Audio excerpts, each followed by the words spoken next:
So, hello, everyone, and welcome to Brave Conversations with LCW. I am your host, Larry Baker, and I am thrilled to welcome you to this live stream session. Each month, we will be bringing you, or we will make space for some timely and extremely important conversations that we hope will help educate you, generate some discussion, and help you to be able to take some actionable items back to your organization and in your daily lives.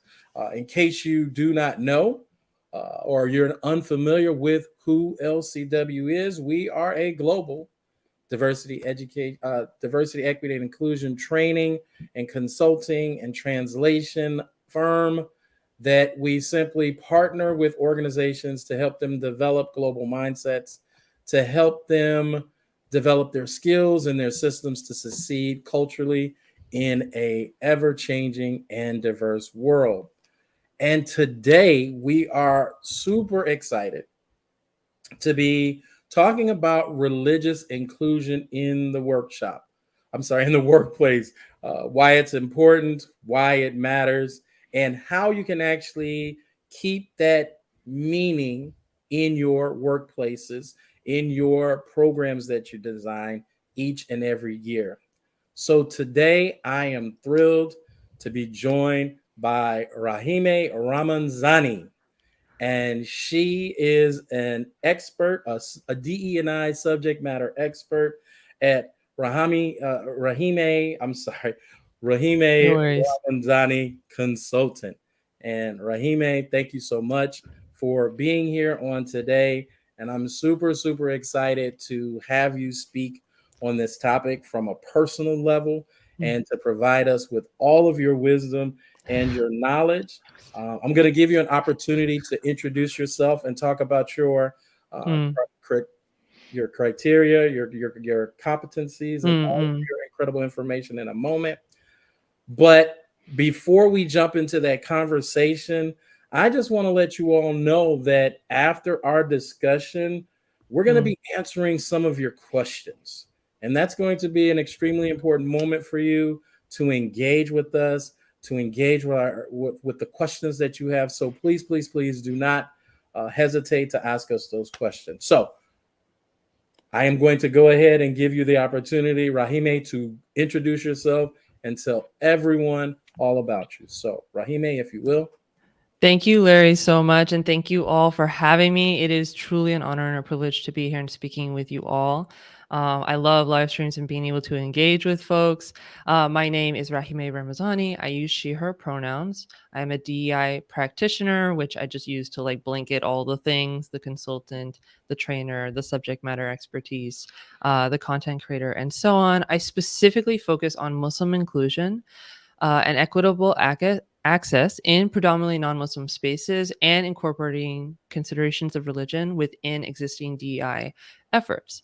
So that's a little bit of my background. I come to this work with a master's degree in intercultural communication, and I pair that with DEI work, which I love really the balance and the marriage of those two fields. I feel like they just offer so much to each other. As anyone who has heard me speak knows, I am absolutely a talker. So I will stop there because, Larry could just like leave and I would just talk and I would have an amazing time. Like I'd have an amazing time. But I feel bad and I will try and control that.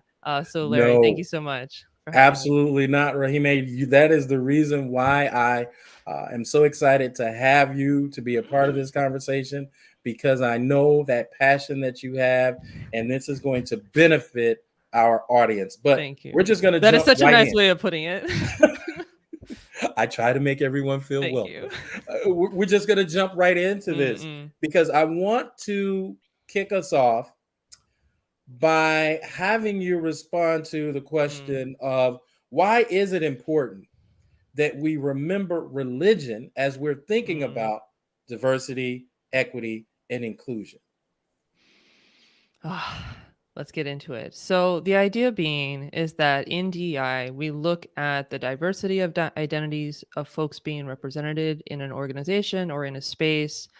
We look at, do they have inclusive and equitable access to that space if they contribute ideas, if they have feedback, especially critical feedback about how the organization can do its work better to be more inclusive of them as human beings and individuals that they are, and their families and their lives, and their customers and clients, right, who are similarly a part of that identity group.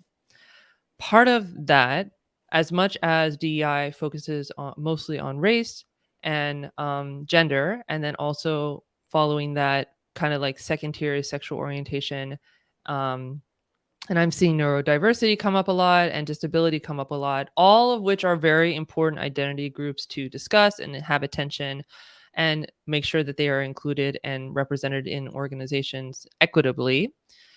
Also, on top of that, so like an and, not a let's compete with each other for the one DEI spot, right? Mm-hmm. And then everyone else is incredibly privileged. No, we're going to move away from the competitive aspect of things to, and also, and intersectionally wise, like all these people have a religious identity of some kind. Not all. Let me correct myself. Most people in the world, and especially like most companies, a lot of companies that employ most of the world's employees are multinational. Like the world is very international. People are traveling all over the time. They're working with partners, they're working with suppliers from other organizations, from other countries, and so on, Yeah. around the world. Not just I'm, born and raised in the United States. My context is mostly in the United States, but even looking at companies that do work internationally, most people around the world identify with some sort of faith or religious practice of some kind. Mm-hmm. I know in the United States and in the West, like new age spirituality or like a spiritual practice is also gaining ground, and that is also something to respect and allow people to identify with and bring into their workplace as we see a human being in their holistic self, right? Not check your identities at the door, Mm-hmm. which of course we all understand. Hopefully, like we all understand, right, that is code for ignore your non-white parts. Try and ascribe and assimilate to whiteness as much as possible. Mm-hmm. And then when you go home, like on your own time, you can actually be who you Pick are. it back up again. Yeah. Like, no, no, no, no, we're not having that anymore. White folks have a place absolutely in the world and this space. However, they're one of many identities, and those of us who are not white or Christian or from a privileged identity should be able, especially if you're engaged in DEI work. If you're not engaged in DEI work and you think DEI is stupid and all of that, that's like a completely separate conversation, which we're Right. not having today. And I personally like, oh, I have a hard time with those conversations. But yeah, the idea being that most people in the world have some sort of religious, spiritual, faith identity, and being able to bring that into the workplace as they choose, because some people really don't want to. But some people really would like to, right? And as a source of getting to know other people and understanding authentic selves and breaking stereotypes. Yeah, absolutely. Thank you so much, Rahime, for kicking us off. You said a couple of things that I just can't let you just say it in Okay, passing without do digging it. Give it into to it, me. because there are two things that I really want to bring out. First of all, you talked about bringing our true, authentic selves, Mm, which we are coming to realize that there are so many different points of intersectionality, right? So we want to make sure that we realize that that is such a critical religion. Like you said, mm, religion is such a critical aspect mm, in mm, many mm, people's lives that we have to be respectful for that. And you also mentioned the fact that there is this privilege that tends to be associated with the Christian faith. Now, mm, I mm, definitely want to clarify what we mean by privilege. And if you mm, allow mm. me the opportunity, I'm going to let you jump in and talk about that intersectionality Yeah, piece. yeah. When it comes to privilege, please understand that we are not saying that your life was easier, right? We are not saying that your life was easier. What we subscribe to, that we need to think about privilege, is that everybody that accomplished something great in life, they had to go through something, right? Nobody that has accomplished anything had it easy. So we're not trying to associate privilege with being easy.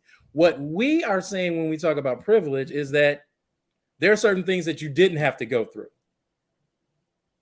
which represent your privilege. And as we talk about this space of honoring different religions, as a Christian, there are certain things that I don't have to go through that someone from a different religion has to go through. So talk to me a little bit about that piece on intersectionality and how you view the privilege towards Christians as opposed to some of the challenges with different religions. So Yeah, absolutely. Privilege is a really sticky topic, and I understand why we are not taught to engage on this topic. Again, people take it as a personal attack. Are you saying that my life is easy? My life has been so difficult. How could you possibly say that? I know for myself, when I talk about DEI or like related stuff, I don't call it necessarily DEI in Muslim spaces. And the Muslims in my personal life tend to be immigrants or children of immigrants. I do want to be very clear that not all Muslims in the United States are immigrants. So please, let's break that stereotype. However, I am saying that in my world, my personal world, I am one Muslim. Most of the Muslims that I'm around are generally immigrants or children of immigrants. Okay. We can hold those things at the same time. Yes. Okay, cool. absolutely, Cool. absolutely. Is that especially when interacting with immigrants and trying to talk about privilege and like anti-Black racism or stuff like that, they're like, are you kidding me? I am an immigrant in this country, especially if they're a Muslim immigrant, especially if they're brown, especially if they have an accent, especially if they have a Muslim-ish, Muslim, whatever that means, name. Like all these other things, like they have so many areas of disadvantage that they have faced so much, like literally oppression in their lives. Sometimes they've been physically attacked, all of these things. And also, yes, we can have privilege. Using Absolutely. myself as an example, you can see that I'm incredibly lacking in melanin, right? Very pale. I have hazel eyes. And so even though it would be very easy for me to just get up on speaking engagements and be like, I'm a Muslim woman and I wear a headscarf. And so people can look at me across the street. And if they don't like Muslims, they can come and attack me. And I'm a woman in a very sexist, world. And what have you. I have ADHD, which I learned this year. Okay. So like, okay, I have areas of disadvantage. However, the fact that I am either white passing or racially white, I'm honestly a little confused, but multi-ethnic, that doesn't change the fact that I have a level of privilege. I speak with Absolutely. an American accent, a Californian American accent. I am a US citizen, so I am currently living in the country of my birth and I hold citizenship. I have a passport in this country and so on. I don't have to worry about getting kicked out of the country. I don't have to worry about like my employment. And if I apply for jobs and I have to check the little box that I need sponsorship, I don't need to do that. Like so many areas of privilege that I have. And that doesn't mean, again, that none of the like areas of disadvantage that I have just like disappear. But then also the areas of privilege that I do have, I need to take account for those things, because if all I do is focus on my areas of disadvantage, is that I am actively ignoring folks who do share my areas of disadvantage and also have further areas of disadvantage. For instance, I like to call in my Muslim sisters in faith who are Black, especially if they wear a headscarf. Like they have a completely different experience. They have anti-Black racism and sexism and like Islamophobia and right? So me being like, oh, we're the same. No, we're not the same.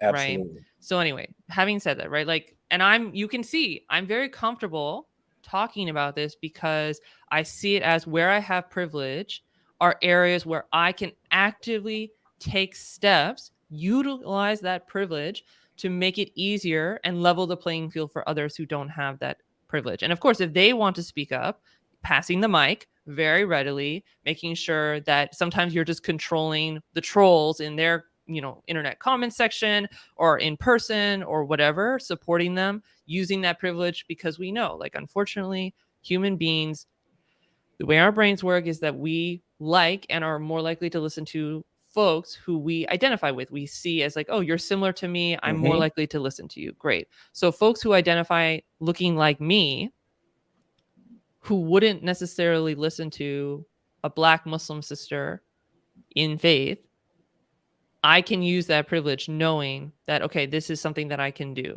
Right. And it is a Absolutely. responsibility that I have. So having said Absolutely. that, with privilege, remind me of the question. No, it was just you touched on it, how you were saying how you have to truly understand privilege, right? And Yeah. it's not saying that it was easy for you. It's just realizing that there are certain things that I don't have to go through, but I use the privilege that Mm. I have Yeah. to uplift that group that I am in association with or fellowship with, or however you want to frame it. Mm. So you Yeah. definitely continue to bring out that point on privilege. But I did want you to touch on Mm. intersectionality, Mm, mm, mm. because you've gone through the gamut of some of the Yeah. pieces where you intersect, where you talked about, yeah, I have privilege because of this, Mm. but because I'm this as Yeah. well, that's a little bit more of an Yeah. obstacle for me. So talk about how that intersectionality piece plays in on top of Mm. being a Muslim, or following Islam, or Yeah. how would you address that? Yeah. So the idea with intersectionality is that all of us are made up of a collection of identities that you can't piece out. In this moment, I'm Muslim. In this moment, I'm a woman. In this moment, I'm American. In this moment, I'm Absolutely. 80 an ADHD. Or like, and all Yeah. of these moments are separate Yeah. moments. Like, and that, again, I'm just using myself as an example. Like, that's not a thing. I'm all of those things all at the same time. Right. And sometimes, given the situation, I might feel certain identities more. If I Yes. am abroad, again, I'm in the United States, born and raised. Um, and, if I am abroad outside of the United States, I feel my Americanness a lot, Mm. a Yes. lot more. If I am in a Muslim space, depending on what kind of Muslim space. So, for instance, another part of my identity that I don't really talk a lot about, and I'm kind of playing with how much do I want to talk about it or not, given Hmm. that anyway, so I am a Shia Muslim, and that is a minority within Muslims in general. So it's like a Uh-huh. minority within a minority. And there's a lot of stereotypes and discrimination and like violence against Shia Muslims, even within Muslims. Yeah. So if I am in a Muslim space, but it is majority Sunni or not Shia, then I'm very aware of my Shia-ness, Mm. right? And like everyone that I interact with, like if I tell them, are they gonna hate me? Like, are they gonna kick me out? Like, what's gonna happen here? Right. Right? Like they seem to like me. And I am sharing this with the non-Muslims, knowing and expecting that you are not going to weaponize what I'm telling you and sharing with you very vulnerably about something inside going on in my community to Hmm. then attack us. Right. Okay? We're not doing Absolutely. that. Yeah. So, no, because that's a really real thing. Like, Oh yeah. I like would love to be able to give a more nuanced approach to like talking about Muslims around the world. Like, are Muslims perfect people? Of course not. Like, of course not. We have our problems. We Right. have our, issues. Like, Everyone. we need to go to therapy. Yep. All of the things. But like me and other Muslims who speak about being Muslim have a really hard time like giving a more nuanced like perception of the holistic view of like the things that are not great that Muslims do, some Muslims do, and the good things, right? Yeah. Because it's like, are you gonna then take my words and like attack my own community because I've Exactly. admitted like that? Of course, we're not perfect human beings. So Exactly. anyway, we're not attacking my own community with my words. Thank you very much. So anyway, if I am in a Shia Muslim environment, then probably like my ethnicity in like racial identity is very prominent to me, right? So like depending on where you are, any given person, like you might feel different parts of your identity a little bit Hmm. more or less at a time. If I'm standing in a room, full of dudes, like, and Right. I'm the only woman there, Yes. um then like especially like as someone who wears a headscarf called, a hijab, like Hmm. I can feel that a lot. Yes. Am I Hmm. getting mansplained? Am I, having to prove that I'm not like an oppressed Muslim woman? Yeah. Right. I know in grad school, if anyone who went to grad school with me is watching this or ever watches this, I am so incredibly sorry. I'm so sorry. I was so talkative. Like, you think I'm talkative now? You think I'm like obnoxiously vocal now? I would not shut up. And I realized, like, it took me a long time of like reflection and going to these kinds of like sessions where I'm learning about identities and like internalized depression and stuff like that. I realized that I had internalized this stereotype about Muslim women as being oppressed and quiet and meek and, obedient and all that. And I Hmm. took it upon myself without even knowing that Right. I needed to break that stereotype to all the non-Muslims I went to school with. So I was like super talkative and super vocal. And every Right. single time the teacher had something to say, like, I had to be the very first person to Yes. say, like, just like ramping that up. Hmm. And it took me literally years, and even now still, but Yeah. like years of being like, you don't actually have to say something if you don't have Yeah. anything to say, or Yeah. like giving other people a chance to talk and all of those things. So in that way, I will give you a chance to talk now. No, but Rahima, what you're addressing is something that's referred to as stereotype threat, right? Mm, mm, Because you are so mm. concerned with living up to the stereotype that you're going to Yeah. overcompensate Yeah. to disprove it. So you touch upon some Yeah. concepts that are near and dear to my heart. But Mm, I'm not going to let you go because there are some things that you were saying in that conversation that I have to dig mm. into a lot more. Please. Specifically, you start talking about some misconceptions. So Yes. I want to give you the space right now to debunk some things about Islam or what it means to be Mm, Muslim. So mm. take this space and do what you will. Oh, okay. um, so I personally, not all Muslims will do this. I am one of estimated 1 billion Muslims in the world. 1.8 billion Muslims in the world. 24% estimated people in the world are Muslim. 24%. That's a huge percentage of people. Yes. Okay, I am one person. Yes, I'm in community with many Muslims. I actively read and consume content around the lives of other Muslims so that I can have a more rounded approach. But do I know everything about Muslims? Of course not. Right. And I would never say that. And I Mm-hmm. don't want people coming like, kind of like if you were to take an anti racism training and you're Yep. like a 1 hour Yep. anti And you racism think you training, know you're it like, all? I'm done. I'm not racist. Like, I have no biases anymore. It's over. Like, no, no. So, okay. So watching Unless it's, of this, course, an offering from LCW, oh, then that could truly be the naturally, case. It could be the naturally, case. naturally. Um, So, right, like listening to one Muslim, whether it's me, whether it's someone else, like that's never going to be, oh, I know everything that there's to know that I need to know as a non-Muslim in like an interfaith dialogue exchange sort of way. All I need to know about Muslims is like this one person, right? Like that one person, even as much as I and others like try and educate ourselves and speak in general for other like our group and try and be representative as much as possible, like we're still going to leave out A lot. Mm-hmm. things, right? And Mm-hmm. Mm-hmm. so and that's also like a really great like flag for you to watch out for when you listen to speakers. Like, are they giving the impression that all that you need to do is like listen to them about their group and then like you're done? Like, okay, Right. that's going to be problematic. So having said that, um the idea with stereotypes about, so I distinguish between Muslims and Islam being obviously the religion of that Muslims follow, right? So Christianity, Islam, Judaism, Hinduism, Buddhism, Sikhism, what have you. Like those are the names of the religions themselves. Mm-hmm. And I know some folks get um the name of the religion and like the people who follow Islam mixed up because in English it sounds like a completely different word. It starts with a different letter. However, in Arabic, which the Arabic language is integral to the heart of the religion of Islam, though it's not required, it's encouraged but not required to learn Arabic if you are not Arab yourself. And of course, also keeping in mind, as far as stereotypes, that not all Muslims are Arab and not all Arabs are Muslim. There are Arabs of all different identities religiously, right? So please don't meet Arab people. And for transparency, I am not Arab. Please don't meet an Arab on like in your life and be like, oh, you're Muslim. No, we're not making that assumption. But then also, if you meet a Muslim, oh, you're Arab or you must speak Arabic. Like, no, that's not necessarily the case. Okay, so there's that.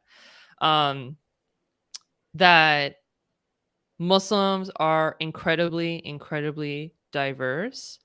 And Muslims, the people who follow the religion, and I'm sure anyone who follows any sort of spiritual faith, religious teachings knows, like, there's like the, lessons: be a good person, don't steal, don't kill people, Right. like, Right. like honor people's rights, generosity, kindness, charity. Like, a lot of these things are very The commandments, universal. right. And yeah, right. um there's like the rulings and stuff, and then there are the people who do things for many different reasons. Yeah. Right. We have bad days and we are not our best versions of ourselves. There are also, again, 1.8 billion Muslims, so there, as I've already mentioned, different sects of the religion which like have slightly different, mostly it's the same teachings but slightly different, right? Like, for instance, if you watch me praying, which, like, it's kind of weird, like, please don't like watch me pray, but like, if you were to see a Shia person pray and then you were to see a Sunni person pray, like, it would look slightly different. But right, so like there's various in like religious identities specifically, but then there's like their ethnicity and what their nationality, their generation, their socioeconomic status, their educational attainment level, their gender, their on and like, and then even if they ascribe to a certain part of the religion, then there's also folks who don't live and don't follow the religion in the way that they have chosen to. I'm not saying that right. What I'm trying to say is that they might believe in a certain thing and they might not follow all of the precepts, right? Like all the followings and guidance. Absolutely. Right. I know for myself, like when I'm out in the street going grocery shopping, getting a prescription, what have you, right? Like I try and be like a good, nice, decent human being, just as one does. But sometimes I have a bad day. Sometimes I'm like really tired, right? And I really, really worry about like if I'm not like actively smiling, actively like a cheerful, happy, on person, that Absolutely. this is the only time someone's gonna see a Muslim, like identify that person as a Muslim, right? Because of course a lot of Muslims you don't like know, Right. right? Whether they're, a woman who doesn't choose to wear hijab, which is within her rights, not a judgment on that, just a fact. Like if a woman is not wearing hijab, there's no like way of identifying. And then a Muslim man, right? A lot of folks, like Muslims, are very much racialized as brown people. However, even keeping in mind that there's a huge percentage of Muslims who are black or African, African American, Right. of African descent, right? Even just speaking in the United States, an estimated 30% of American Muslims are black. Wow. That's a huge percentage, right? Yes, And it yet is. all Muslims, and honestly, like, again, keeping in mind, like, for any Muslims watching this, no Muslims, please don't weaponize this against my community.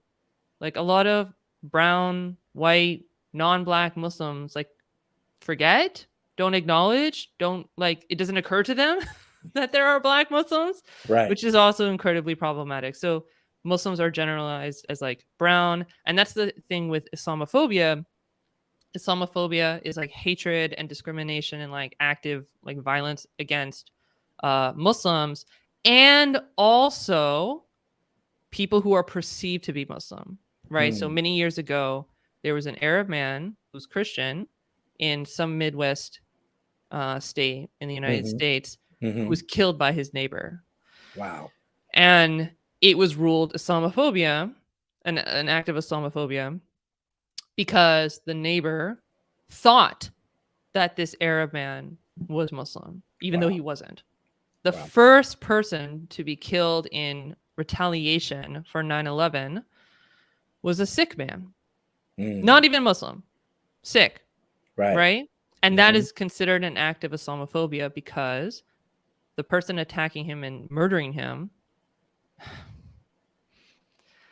Sorry, it's difficult to talk about this kind of stuff. Mm-hmm. They thought he was Muslim, Right. right?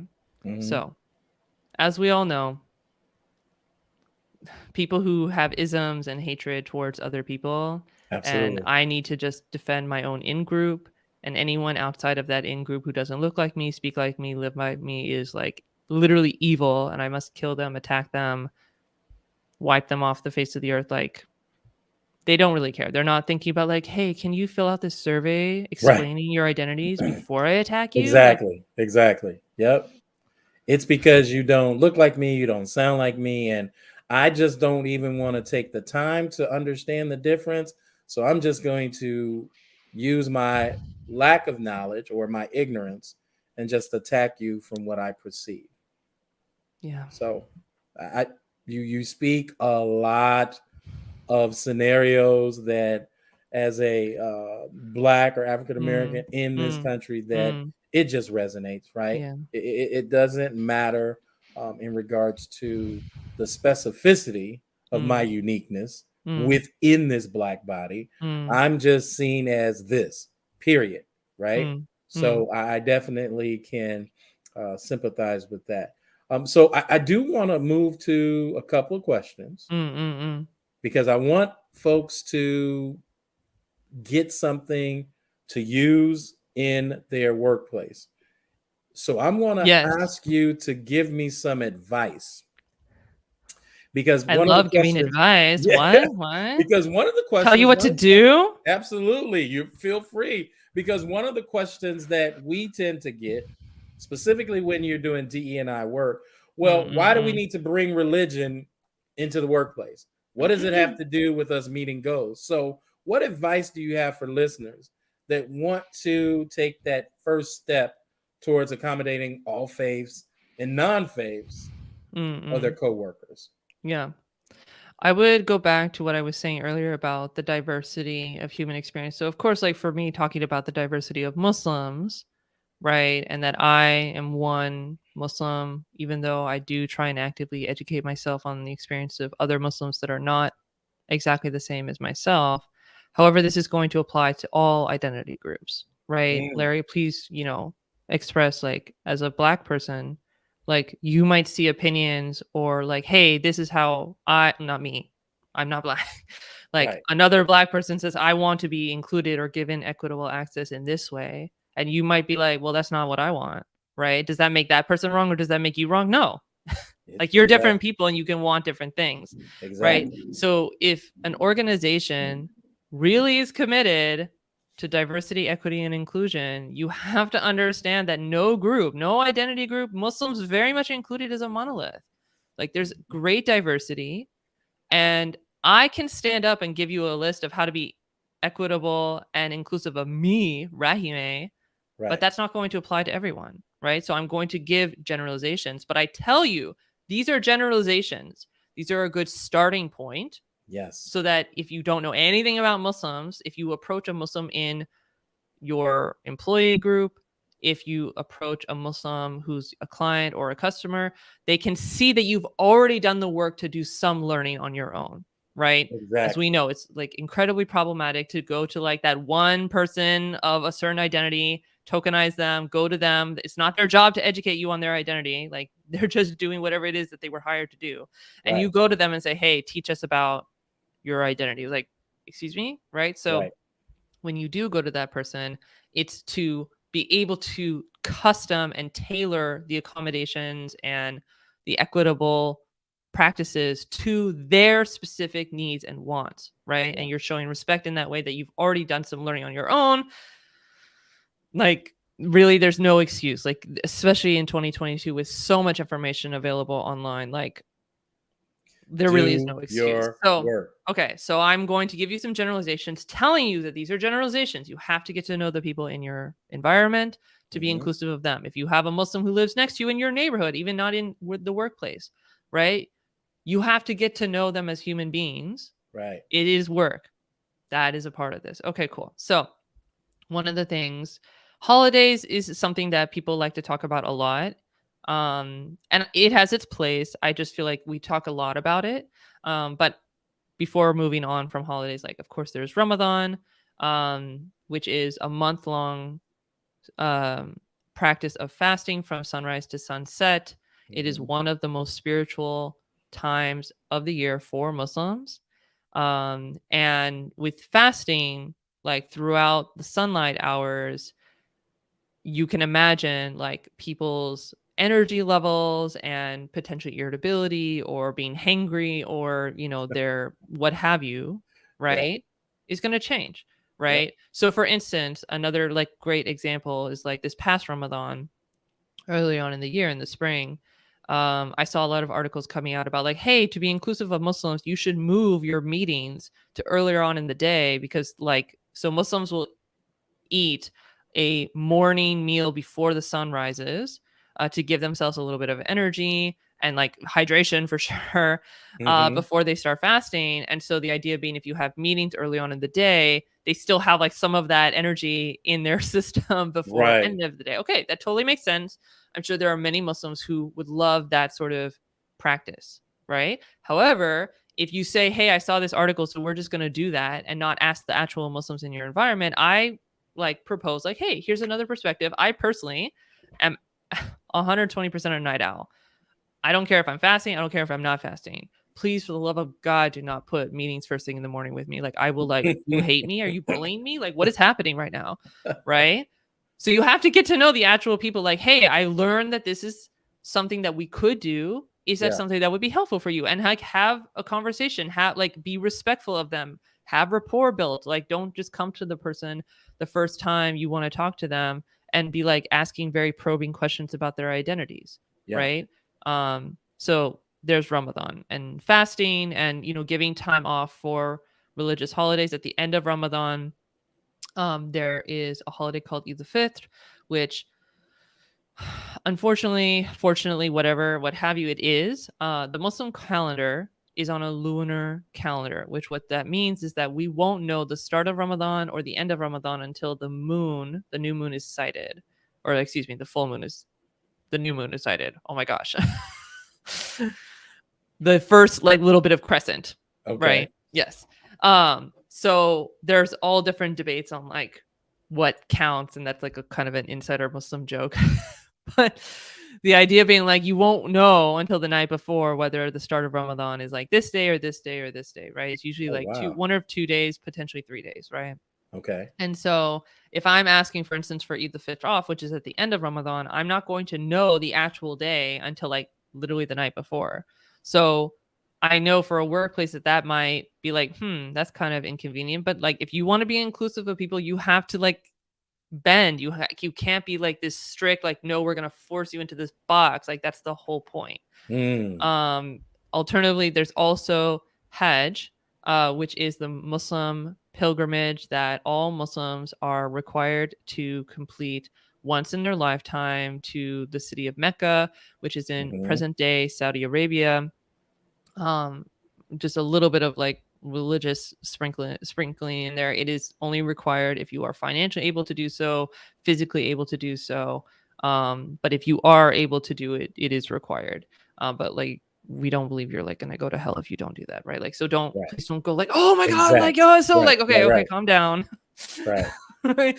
The same thing with fasting. Like, if you're physically not able to, like, it's gonna affect your health. Pregnant women don't necessarily usually fast. I do know a couple Muslim women who have been pregnant who fasted, given like their doctor's approval and stuff like that. But like, if you're sick, like there's accommodations even like within the religion. So that's Hmm. another subject. Something to keep in mind as well for that I've been seeing in recent years is like the Islamic New Year. So Muslims have their own calendar, and there's kind of like this trend going where non-Muslims will start like wishing Muslims Happy New Year. And I can appreciate the sentiment. And there are many Muslims who appreciate that. However, for Shia Muslims, which I am again, it at the start of the new year actually is the start of a 2-month mourning period. Wow. So having like Happy New Year, like it's a holiday, like it's a happy thing, like Right. like you don't, anyway, the point is just don't assume, right? Like Yeah. check in with the person, get to know them. Mm-hmm. Keeping in mind again that there are many Muslims who would be happy to receive Happy New Year, and there are some that don't. And those two things exist at the same time. And I'm sure there are many other opinions as well. I don't want to make it a binary. Right. I would also say something to keep in mind with workplaces, if you bring people in person or hybrid, is that there are some workplaces that are dog friendly. And that is an amazing thing. I love dogs. I grew up with 2 German Shepherds. Like, there are Muslims who don't like dogs, just like other people. There are Muslims who are scared of dogs. There are Muslims who love dogs. There are Muslims who have dogs. There are Right. Muslims who literally don't care. Yeah. Many opinions. Mm-hmm. Um, but the idea being is that from like a religious standpoint of like religious inclusion is that Muslims who do their daily prayers, there's 5 prayers a day for Muslims. And if a Muslim does do their 5 daily prayers, 1 or 2 of those will usually fall into the Workout. normal work day. Mm-hmm. Um, and Muslims doing their prayers have to be clean, right? Cleanliness is a really big part of the religion of Islam. And hopefully Muslims try a reminder to myself to try and like keep our spaces clean, Mm-hmm. be, smelling good and fresh and stuff like that. And so part of that is like, if you have a dog friendly environment, like aside from people who have allergies, aside from people who have like been like not necessarily even Muslim, people who have allergies, people who have been attacked or have bad experiences with dogs who might be scared, but also from a religious standpoint, dog hair and saliva is considered ritually impure. Wow. And if we are to get dog fur or saliva or like obviously like urine or poop or anything like that on us, we cannot do our prayers in those clothing, Mm. right? So for instance, one of my previous jobs, one of our execs would bring her dogs to the office, right? And that's the thing, like I appreciate her being able to do that, but on the other hand, like I had to explain like, hey, I have to like I would do my prayers in like a little private area. Mm-hmm. And I had to ask her like, hey, could we make sure that the dogs don't come in this Right. area, and able to explain. And she was like totally cool with it. And she's like, oh yes, thank you for telling me, and awesome, right? So just to keep in mind, if you have a dog friendly environment, to Yeah. keep that in mind. Alcohol is a really big thing. So it is generally accepted amongst most Muslims that alcohol is something that is not allowed to consume.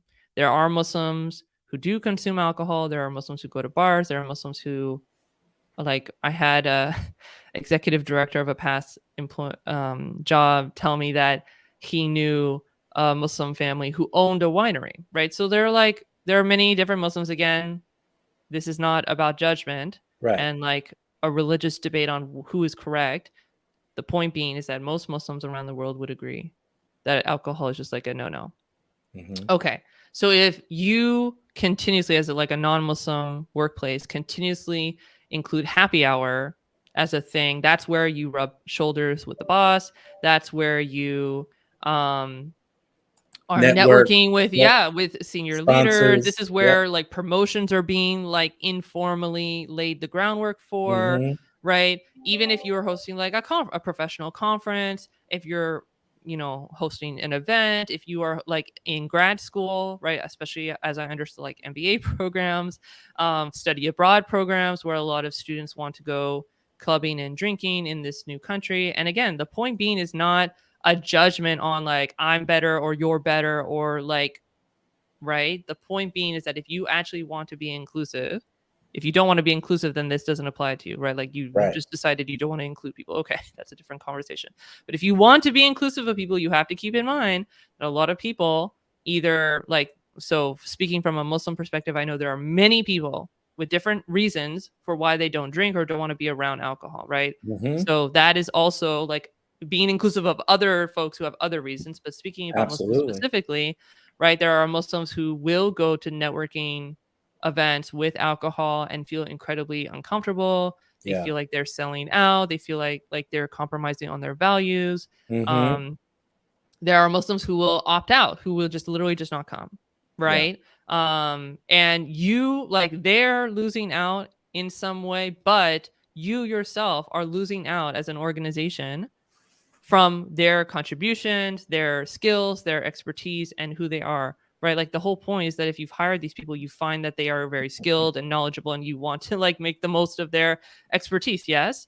Yeah. So being that you So want to include them. yeah, I love how Rahimeh, you are making that connection that this isn't just an interpersonal issue. This is a business issue, right? Yeah. So the arguments for not bringing religion into the workplace, you've just given some valuable insights in regards to, well, no, this is why you need to consider this in the workplace, because you may be creating situations unknowingly that are putting certain individuals at a disadvantage. And that even relates to individuals that may have a disability around alcohol, right? So if you are consistently creating these environments where alcohol has to be consumed, and I'm a former alcoholic, I'm not going to feel comfortable there, right? Yeah. And I'm not going to be seen as, promotable or someone that I have a this culture affinity fit. with. Yeah, absolutely. Oh, culture fit.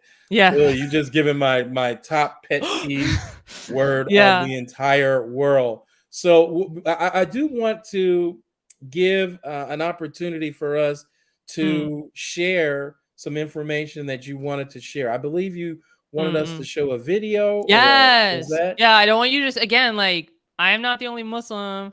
Honestly, I've been seeing this really kind of problematic trend. No one watching this is like this. I know that. Right. But I've been noticing this like weird trend on my posts on social media where like I post and like educate about Muslims and DEI and stuff like that, of Mm-hmm. like non-Muslims coming and like checking me about Muslim Wow. issues. Like, you Really? don't go here. Like, why are you critiquing me about my group? So anyway, like, so I appreciate, and again, I am I get it. I get comments of, you're not really black. It's like, yeah, I think excuse me, I've got that made. I think I've got that made, but thanks for sharing. Yeah. So I want to promote like looking and seeing other Muslims like talk on the same points, and like, so do you want to introduce this one, Rahimeh? Like, you want to set the scene, or is it pretty self-explanatory with the video? Yeah, like you're gonna see there'll be an intro. We're not gonna be able to watch the full thing just for time. So I really in the email following up this event, there's going to be a bunch of resources, including this video. So I encourage watching it. Honestly, like again, especially if this is the first time you're seeing this information, and finishing the whole video. But just the idea of seeing stereotypes in movies and film and media about Muslims. This video is like a little bit dated. So some of the shows and like movies are like on the older side, but I think it does a really, really good job of like putting forward these stereotypes, and the idea, of course, being like, especially in the United States, an estimated it is estimated that only 1% of the United States is Muslim, right? Estimated like 1%, about 3 million or so people. So the likelihood of most people in the United States and the West, if you've learned anything at all about Muslims, it's through the media, right? And so seeing the tropes that the media promotes, and like why people have these stereotypes and, isms about Muslims, like you can very clearly see that. So yeah, let's go and see that. Awesome. Thank you. There's truly no feeling of joy and recognition like when you see someone on the big screen wearing a hijab or praying. But when was the last time you actually related to a Muslim character? Here's how to not do representation. Trope number 1, hijabis taking off their hijab for a boy. This movie trope is the most basic, most popular, and most problematic. Hijabis find bizarre ways to take off their hijab in countless dramas, from Quantico to Hella to Grey's Anatomy to Netflix's Elite. This idea suggests that the hijab is oppressive in all forms, and Muslim women are in need of saving from their lifestyle of modesty. Usually the savior is a white man. Muslim women like me choose to wear the hijab. Many women wear it for different reasons, but ultimately we do it to show our faith. This is not something we need to be freed from. It frees us. Trope number 2. All Muslim countries are in desperate need of white saviors. Muslim countries are not yellow-stained and filled with terrorists at every corner. Why does Hollywood continue to portray Muslim-majority countries as war-torn and militia-based? Every country has stories and cultures of their own, as beautiful as the people who live there. When was the last time you saw a movie about a Muslim-majority country that was authentically portrayed? No? Not true? How about you? Yeah, no, me neither. I don't know. This movie trope is very discreet and you may not have even noticed it before. American films tend to add a yellow filter over their shots when they depict countries stereotyped as impoverished, polluted, or war-zoned. Like in Iron Man 3, when Iron Man heroically frees niqabi women in a Middle Eastern sweatshop, it's pretty obvious there wasn't a niqabi in the writer's room. Trope number 3. Muslims are all Arab and barbaric. This movie trope stereotypically depicts Muslims as Arab, barbaric, backwards, and in need of transformation. These tropes all originate from Orientalism. Orientalism is how Western societies look at Asian and especially Arab societies as unmodern. A primary framework used to justify colonization, Orientalism's ramifications are found in every corner of our world. Disney's Aladdin, for example, the Arabian Nights opening song literally sings, "It's barbaric, but hey, it's home." Along with exotifying and stereotyping nearly every woman in the film. And yes, the entire plot does surround Jasmine's inability to choose who she wants to marry, something Islamic law explicitly forbids, and a misconception that Muslim women constantly have to fight. The merging of cultures and multiple identities into one pot ends up generalizing Muslims and brown communities. In post 9/11 era, America found it easy to fall into Islamophobic beliefs because of the way Orientalism was already rooted into Western consciousness. Okay, so thank you so much for sharing that, Rahimeh. I think that contained a lot of interesting information to help us understand some of the narratives that have been portrayed about this community. So what I do want to do in our time that we have, I wanted to make sure that we didn't have any questions that we missed because we primarily talked about why it's important to have these conversations in the workplace. Or let's see, what is a straightforward answer to this question? Why bring religion into the workplace? What does religion have to do with meeting our work goals? So I think we touched up on it, or did you have anything? I mean, just to answer like in the straightforward answer, if you in your organization is engaged in DEI work, you are committed to DEI work, then part of that is allowing folks of different identities to express themselves and deconstruct the white supremacy norms that have a chokehold on our societies and our workplaces as a part of those societies. Yeah. Right. So if you want to include people, if you want to give them equitable access, if you want diverse communities and populations in your employee base, your client base, your customers, you have to include like different identities. Yeah. And if you're talking about gender, if you're talking about sexual orientation, if you're talking about race, you have to include religion. Like religion is a huge part of people's identities, and most people around the world identify with some religion. Yeah, that's great. Thank you so much, Rahimeh. Do we have any other questions? I'm not seeing any in the chat. Oh, okay. What can change the impression that anyone outside of a certain religion or political persuasion is the enemy of the state? That's a great question. Not only in America, but across the world. In America, how can we herald freedom of religion as we face such challenges? I'm going to let you jump in on that one, Rahimeh. What can change the impression that anyone outside of a certain religion and political persuasion is any enemy of the state? So the enemy of the state is essentially like the bad guy, right? Sure. This is the person that we need to protect ourselves against. So are we saying like combating Islamophobia? Probably that's a good way to look at that. Yeah. Okay. How can we so in the United that? States, like freedom of religion, So Pamela, my apologies. I'm going to interpret as I understand this. I really wish I could like ask you for clarification. So the idea being like freedom of religion is a part of like the law of the land in the Constitution of the United States. Congress shall pass no law that prohibits or I forget the actual word, the quote, but like they can't push religion on other people, and they can't prevent people from freedom of expressing their religion, right? Okay, so if we in the United States accept like that is the literal law of our land, we know that also separation of church and state is supposedly a thing. However, we can acknowledge, hopefully, that really separation of church and state only has to do with non-Christian religions. However, in Christian concerns about laws, as we have seen with the overturning of Roe versus Wade, and other similar laws around like banning mosques versus churches, like the way we deem our holidays, we structure our work week, and so on. These are all incredibly Christian centric, law makers taking their vows and oaths on a Bible. Mm-hmm. And then, when there were the first number of Muslim senators and Congress folks being sworn in, like it was just such a hullabaloo about swearing on a Quran. And they're like, no, it has to be. Well, I was like, okay, but this person isn't Christian, right? Like, why is this a conversation? Why is this like a controversy, right?